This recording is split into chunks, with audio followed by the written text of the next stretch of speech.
Hello class, अब हम पढ़ते हैं मार्केट में कंज्यूमर का इक्विलिब्रियम कैसे होता है। पिछले लेक्चर में आपने देखा कि मार्केट में जो बजट लाइन कैसे ड्रा करते हैं और किस तरह से कंज्यूमर अपने को अकॉर्डिंग एडजस्ट करता है जब प्राइस चेंज होता है। तो दोनों चीज़ें आपके उम्मीद करता हूँ कि समझ में आ गया होगा। इंडिफरेंस कर्व क्या होता है, उसका स्लोप कैसे निकालते हैं, और बजट लाइन क्या है, उसका स्लोप कैसे निकालते हैं। इतना क्लियर है तब आपको इक्विलिब्रियम निकालना आ जाएगा। तो मैं एक बार रिकॉल करता हूँ शॉर्टकट में। बजट लाइन का स्लोप कैसे निकालते हैं पता है आपको, इंडिफरेंस कर्व का स्लोप कैसे निकालते हैं पता है, लेकिन फिर भी मैं एक बार लिख रहा हूँ। पहले लिखेंगे इंडिफरेंस कर्व होता क्या है। तो आपको क्या क्लास बनाना है, बहुत सारे इंडिफरेंस कर्व नहीं, एक इंडिफरेंस कर्व बनाइए, इसे बोलते हैं indifference curve. Okay, indifference curve क्या होता है, ये गिवन है आपका एक्स गुड्स है, ये क्लास वाई गुड्स, ठीक है, गिवन है।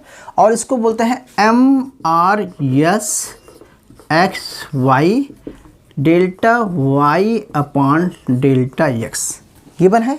यानी कि MRS को डेल्टा स्लोप बोलते हैं। क्लियर है? ओके। दूसरा क्लास देखो कि बजट लाइन, दूसरा हमने पढ़ा था आपको बजट लाइन। तो बजट लाइन में हमने देखा कि ये BL हमारा एक बजट लाइन है, और बजट लाइन हमेशा क्या दिखाती है, एक्स एंड वाई दो गुड्स के वेरियस कॉम्बिनेशन को दिखाती है, जहां पर कंज्यूमर अपना सारा एक्सपेंडिचर करता है, यानी कि मनी डिवाइड हो जाती है टू गुड्स में, और दोनों की प्राइस और क्वांटिटी से मल्टीप्लाई करने के बाद जो वैल्यू आती है वो, यानी कि money is equal to price X into QX plus price Y into QY। ये हो गया। तो ये क्या था, बजट लाइन इक्वेशन था। और आपने बजट लाइन का स्लोप BL को स्लोप किसने निकाला, PX अपान PY आपका बजट लाइन का स्लोप है। क्लियर है? तो ये तो बजट लाइन का स्लोप है। ओके, अच्छा, एक चीज़ आपने पढ़ा था कि higher satisfaction, higher indifference curve जो है हायर सेटिस्फेक्शन देता है, और lower indifference curve lower satisfaction देता है। तो आपने हायर इंडिफरेंस कर्व सेटिस्फेक्शन रख दीजिए और लोअर रख दीजिए। तो आप ये कहेंगे कि बहुत सारे सेटिस्फेक्शन पॉइंट हैं, इंडिफरेंस कर्व गिवन है, बजट लाइन गिवन है। तो जब आपके सामने बजट लाइन इंडिफरेंस कर्व दोनों गिवन है, इसकी स्लोप को MRS बोलते हैं, इसकी स्लोप को PXY बोलते हैं। तो इसकी स्लोप और इसकी स्लोप, दोनों की स्लोप इक्वल होनी चाहिए। जहाँ पर कट करते हैं वहाँ पर एक स्पर्श करेगा, वहाँ पर टेंजेंट पॉइंट होगा, वहाँ पर इक्विलिब्रियम होगा। यही तो आपने पढ़ते चले आ रहे हैं। तो इसी कंडीशन को बोलते हैं कंज्यूमर सेटिस्फेक्शन। लेकिन कैसे निकालते हैं इसका तरीका देखिए क्लास। तो लेकिन सबसे पहले कि सपोज आपको थोड़ा समझना है कि सपोज है आपको दो चीज़ें दी गई है, तो लिख लीजिए कि कंज्यूमर हैज़ टू गुड्स। क्या है, consumer has two goods. Suppose that you have given the two goods XY, और मनी आपको गिवन है, मनी गिवन है, price X and price Y given है। तो जब कंज्यूमर अपना पैसा XY पे खर्चा कर रहा है, तो जो टोटल यूटिलिटी मिल रही है, utility is equal to function of X and Y, ठीक है। यानी कि दोनों कंज्यूम करने से जो यूटिलिटी मिल रही है, तो हम इस IX को क्या लिखेंगे, utility is a function of X and Y। Clear है? ओके। देखिए, तो आपको ये देखना है कि MRS क्या होता है और बजट लाइन कैसे बनती है।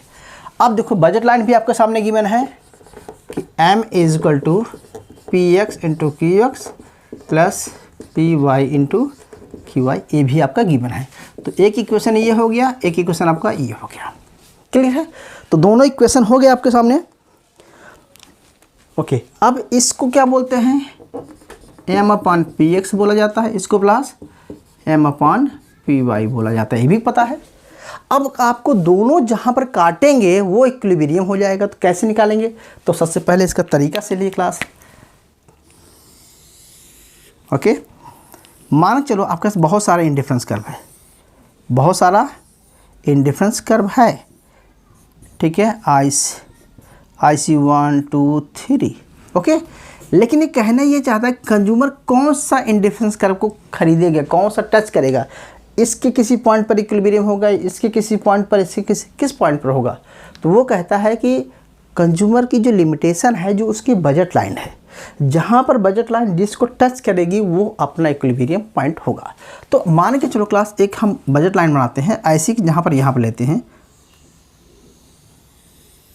Okay okay. तो देखो यहाँ पर हमारा इक्विलिब्रियम आ गया। इसका मतलब होता है कि इस पॉइंट, ये इक्विलिब्रियम पॉइंट है, इस पॉइंट पर क्लास क्या हो रहा है कि यहाँ पर जो MRS(XY) है PX/PY के इक्वल है, यानी कि ये PXY बराबर MRS के इक्वल है।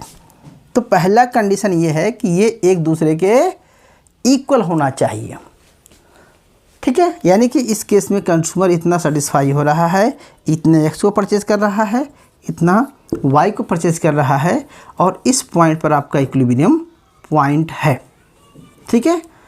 क्यों है? इसके पीछे रीज़न है कि ये जो बजट लाइन का स्लोप है, ये जो बजट लाइन का स्लोप है, और ये जो इंडिफरेंस कर्व का स्लोप है, ये यूटिलिटी फंक्शन ऑफ XY, ये क्या है, दोनों यहाँ पर इक्वल हो रहे हैं, इसीलिए यह पॉइंट इक्विलिब्रियम पॉइंट है।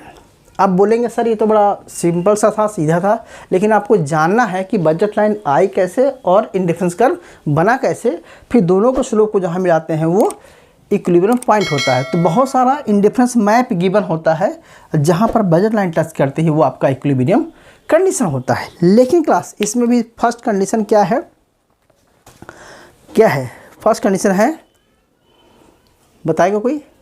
इसमें मेन कंडीशन ये है कि एक तो बजट लाइन इसको और दोनों का स्लोप इक्वल होना चाहिए, दूसरा इंडिफरेंस कर्व उसको नीचे से टच करे, मतलब क्या होता है, उसको टच करना चाहिए, ठीक है। अगर ऐसे नहीं टच करे, कनकेव नहीं होना चाहिए, वहाँ पर क्या होना चाहिए, कन्वेक्स होना चाहिए। तो इंडिफरेंस कर्व कन्वेक्स होना चाहिए, यानी कि डाउनवर्ड स्लोपिंग होना चाहिए, और बजट लाइन को टच करना होना चाहिए। वो पॉइंट आपका मार्केट इक्विलिब्रियम होगा, वहाँ पर कंज्यूमर अपना सेटिस्फेक्शन पॉइंट डिसाइड करेगा।